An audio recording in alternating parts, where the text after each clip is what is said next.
and to the analysis of Shields and Brooks, syndicated columnist Mark Shields, New York Times columnist David Brooks. Mark, what did you think of the Republican debate? I thought, Jim, that it was not a good night for Rick Perry, who... So you agree with the Republican consensus? I agree. Yes, and I think Judy's own reporting down there. I'd say this: Rick Perry is at an enormous disadvantage. Usually, a candidate, when he starts out or she starts out running for president, you can spend time in Kankakee and Keokuk at the Lions Club or the Rotary Club, polishing your lines, getting ready, kind of going through a shakedown cruise and boot camp. He plunged right into it, and he had not obviously thought about running for president since he was a sophomore in high school, like most of these people have. Otherwise, he wouldn't have written that book last year. Sure. So, he not only entered in a hurry, he entered right at the top spot. So he got intense scrutiny coming in, and I think it shows. Mm-hmm. You agree? That's the problem. He wasn't ready to be the front runner. Yeah, he's had some time to study up. And he does have a staff. They prepared him. And it hasn't just been one debate. It's been 3 consecutive debates where he's been successively bad. He tends to be good in the first 20 or 30 minutes. He's fine. Then he looks like, he needs a little power shake or something like that because he just runs out of steam and it gets worse and worse. This time he hurt himself not only by being inarticulate and unclear, but by saying some things about the illegal immigration, I think, for the paying tuition for the kids of illegal immigrants, that will sincerely hurt him and offend him with people. So I actually think this will hurt him. Mm-hmm. And the second thing to be said is Romney is phenomenally better than he was 4 years ago. And there what Mark says is in the inverse. He's been running for 5 years. Mm-hmm. And so not only is he know what to say, but there's sort of a calmness, and he has the ability to think more quickly on his feet. So even last night when he had the chance to call Obama socialist and maybe offend general election voters, he could see around that corner. And so Romney, one of the big surprises to me is how good Romney is, actually. Yeah. You agree? So Romney's really rising? Yes, Romney is good. Romney, David said 5 years. I'd say 8 years he's been running. And he never stopped running. And his book, in contrast to Perry's book, which is sort of a cri de coeur, this is what I believe, I hate Washington, is Perry's book. Romney's is tested. It's focus group tested, everything in it, so he can quote lines. It was intended as a campaign document, and it is a campaign document. I would agree with David that Romney's had 3 good debates. I remember in 2008, the buzzword was authenticity. People were looking for authenticity.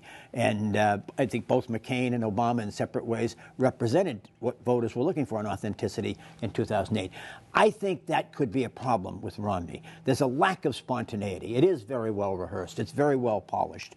And the other thing that was missing in this, it struck me, Jim, is that this is a different Republican Party from George Bush's. George Bush ran for president as a governor of Texas, trumpeting the fact that he had gotten 50% of the Latino vote when he ran for re-election in 1998, and calling for no child left behind, a federal effort to raise education, public education standards. The one compassionate conservative on that stage last night was Rick Perry, when he talked about the daughter of an undocumented immigrant who worked her way through school while her mother might have been, taken care of, working in a nursing home, and she got qualified to get in the university. And Mitt Romney, who was born in the lap of luxury, says, how can you possibly give this away, a $100,000 scholarship to this illegal alien? And I thought a meanness came through in that debate that was unappealing. You see meanness?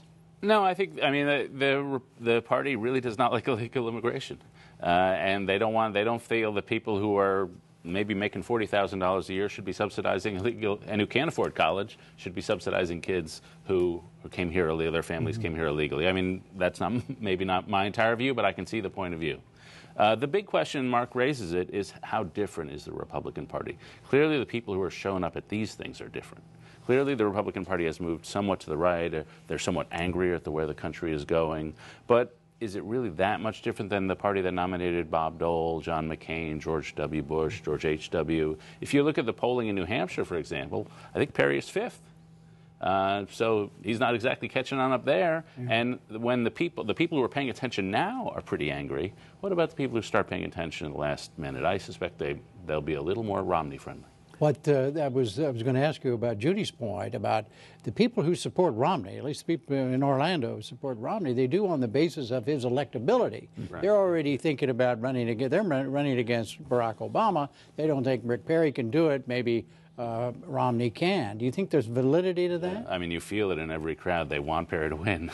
And if they're going to go with Romney, it's not going to be out of passion. One of the other things that's going on here is how much are debates going to matter versus commercials. Perry came out with a commercial this week, which I thought was phenomenally good.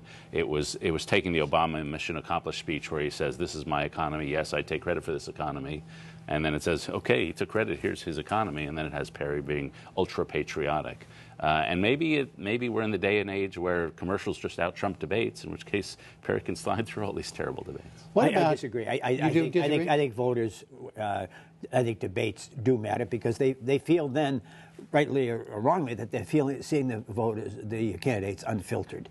And they're seeing them side by side. Side by side in a pressured situation, in an unrehearsed situation. I agree with you. The thing that struck me about that Perry commercial was the hope. There was optimism in it, and optimism is in short supply right now. Well, what about the idea that none of the above is beginning to come back?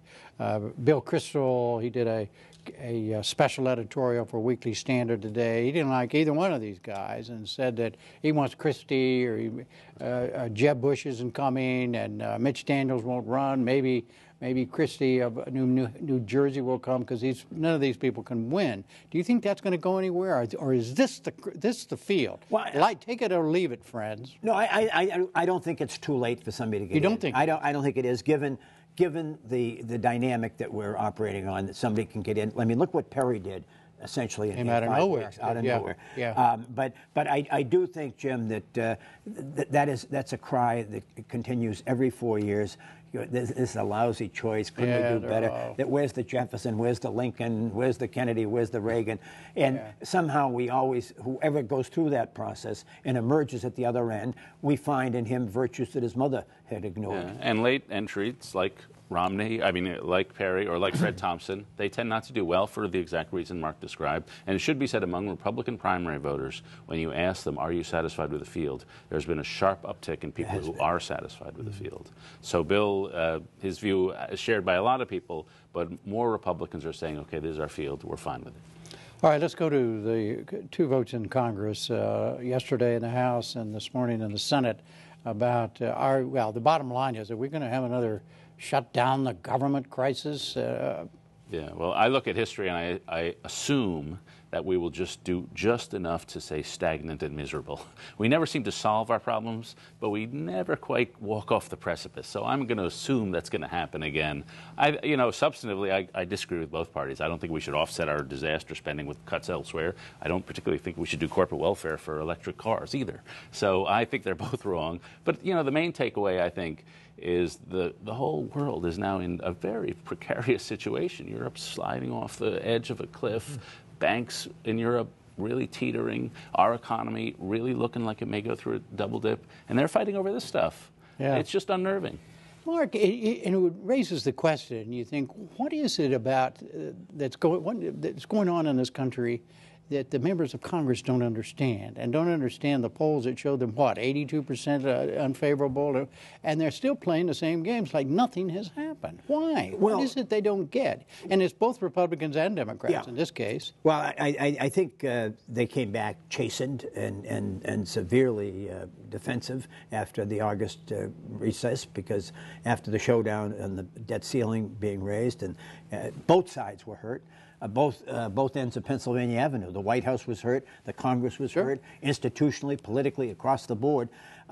This is interesting. I mean, this really is. We have voted literally hundreds of billions of dollars to rebuild Iraq and Afghanistan, and this is talking about $7 trillion to rebuild.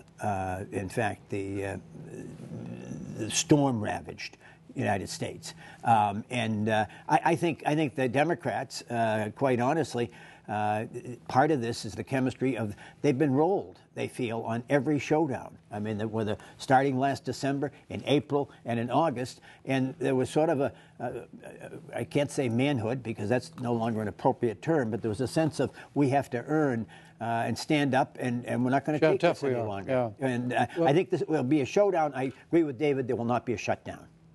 But there will be a but what is the showdown about now? I mean, is it still about little things? They're not having a showdown about anything large, are they? It's Pavlov dog time. It's we can do things. We're fighting for you guys, for our base. Those guys saying we're fighting for our base. And right now, both bases are feeling pretty good, actually.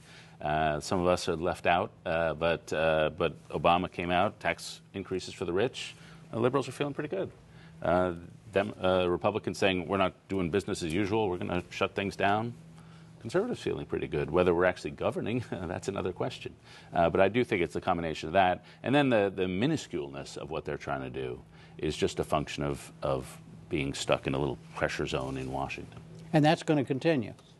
Yeah, I mean, I think that if FEMA is going to run out of money, I think it's it's a legitimate place to make a stand. But I do think that there is an awareness that this does not look good in the country, and at some point that it could lead, in fact, to just a surge on the part of voters against incumbents in both parties. And that would, of course, affect anything that the Republicans do in terms of nominating their candidate. That push, whether it's Romney or Rick Perry or whoever, gets some momentum on that one, doesn't it? Well, every anti-incumbent, and there are people talking, as Mark just said, some consultants saying, we're used to tidal waves going from one party to another. We rarely see a tidal wave against both parties at the same time, but that's imaginable. Yeah, okay.